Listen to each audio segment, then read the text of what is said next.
Phi में उनके जो सेक्रेटरी हैं वो बृजभूषण शरण के ही आदमी हैं। तो टीम मैनेजमेंट का जो रोल है वहाँ मुझे लगता है कि कहीं ना कहीं कोई चूक हुई हो। और उस समय उसे खोटा सीखा बोला गया। उस समय देश के जो सांसद रहे, जिम्मेदार सांसद, वो ये कहते हैं कि 10 रुपये में मेडल मिल जाता है। बड़े अफसोस की बात। मुझे पता है कि एक एथलीट को कितना तकलीफ़, लाइफ टाइम देने वाली तकलीफ़ उनके लिए रहेगी। पूर्व विधायक कृष्णा पूनिया जी हमारे साथ हैं। कह सकते हैं ये एक इंटरनेशनल खिलाड़ी भी रहे हुए हैं। जिस तरह से आज देश में ओलंपिक का खेल चल रहा है उसमें विनेश फोगाट के साथ जो कह सकते हैं घटना या हादसा।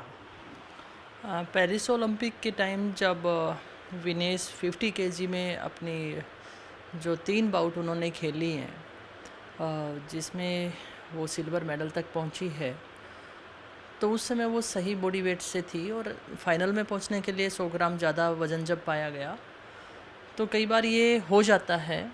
लेकिन अफसोस है हमें इस बात का कि सिल्वर मेडल तो उन्होंने बड़े रूल में रह के खेला है, सारा कुछ उन्होंने रूल फॉलो किया है, तो सिल्वर मेडल उनका बनता है।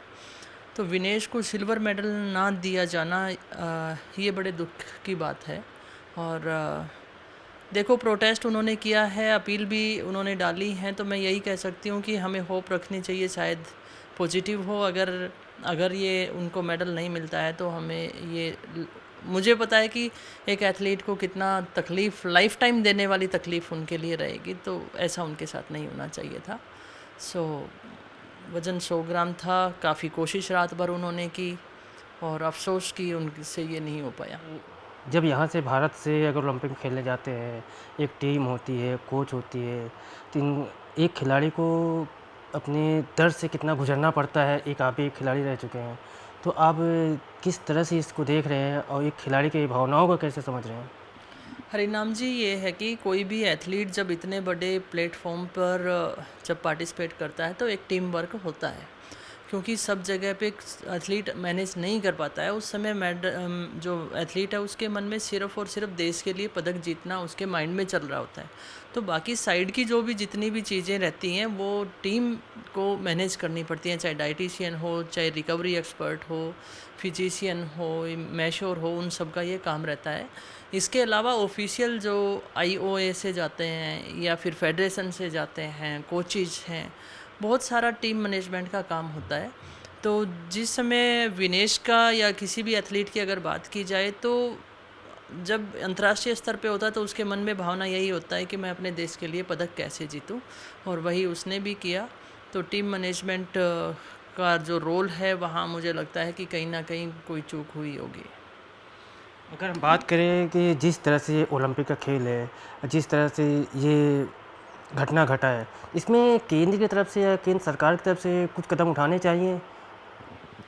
देखिए, इसमें प्रोटेस्ट तो हमें करना ही होगा, और मुझे जहाँ तक पता चला कि किया भी है।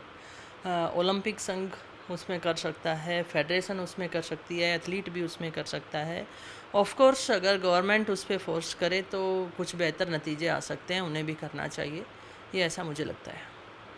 बिल्कुल, एक समय था जब विनेश फोगाट ने जंतर मंतर पे एक धरना दिया था, उसमें आपने मुद्दा उठाया था, ब्रजभूषण को लेके किया गया था। कहीं न कहीं ये भी राजनीति के बीच में ऐसा कोई कांड तो सामने नहीं आ रहा बीच में?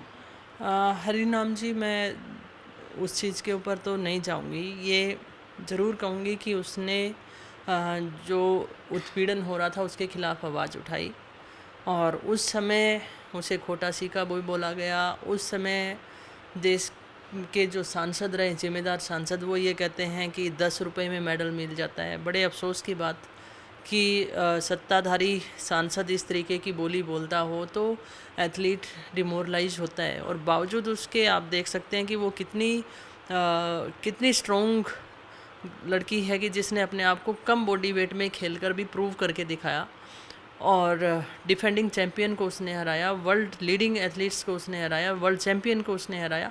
तो आप देख सकते हैं कि उसने अपनी तरफ से पूरा मेहनत किया। लेकिन मैं ये कहूँ कि वहाँ जैसे, क्योंकि फेडरेशन की तरफ से जो अभी एएफआई में उनके जो सेक्रेटरी हैं वो बृजभूषण शरण के ही आदमी हैं, तो मैं कंट्रोवर्शियल बात ना करके मैं ये ज़रूर कर सकती हूँ कि कहीं ना कहीं कुछ तकलीफ़ों से विनेश को मुझे लगता है कि गुजरना पड़ा होगा। अगर बात करें जिस तरह से एक बीजेपी के नेता हैं, उन्होंने आज ओलंपिक लिए हम जैसे सवाल किए थे अभी, उनका कहना था कि 4 साल बाद फिर तैयारी कर सकते हैं। तो 4 साल बाद क्या इम्प्रूव कर सकते हैं ऐसे खेलों को लेके, या दोबारा से तैयारी हो सकती है?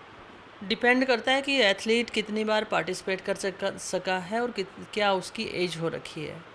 और जैसे विनेश के मामले में कहा जाए कि आप 4 साल बाद आप कर लेना, तो मैं ये कहना चाहूँगी कि ये आर्चरी या शूटिंग ये गेम अलग हैं, आपको मशीन के साथ खेलना पड़ता है। लेकिन रेसलिंग है और उसके साथ कहूँ कि बॉक्सिंग है, एथलेटिक है, हॉकी है, बैडमिंटन है, टेनिस है, ये ऐसे गेम हैं जिसको अपने शरीर के साथ खेलना होता है। वो 29 ईयर ओल्ड है और 4 साल बाद वो 33 की हो जाएंगी, तो कोशिश वो कर सकती है, लेकिन यही परफॉर्मेंस वो दे सकती है इसका कोई गारंटी नहीं है ना। और जब एथलीट पहले ही नी की सर्जरी करा चुका है, इंजर्ड है, बावजूद उसके खींच कर वो इतनी दूर तक लेके जा रहा है, तो जैसे जैसे उम्र बढ़ेगी तो वो परफॉर्मेंस भी डाउन रहती है। तो मुझे नहीं लगता कि वो आगे कर पाएगी या उसे करना चाहिए नहीं करना चाहिए, ये तो डिसीजन विनेश का होगा। लेकिन जो स्पोर्ट्स पर्सन है वो अच्छे से समझ पाएगा बीजेपी नेता की बजाय या कांग्रेस के नेता की बजाय कि वो कर सकता है कि नहीं कर सकता है। लेकिन ऐसे गेम इतना इजी नहीं है कि कहना आसान है, करना आसान नहीं है। बिल्कुल, ये कृष्णा पूनिया जी थे, ये भी एक इंटरनेशनल खिलाड़ी है, क्योंकि एक खिलाड़ी का ही दर्द समझ सकते हैं। दीपक कुमार शर्मा के साथ हरनाम सिंह, पंजाब केसरी, जयपुर।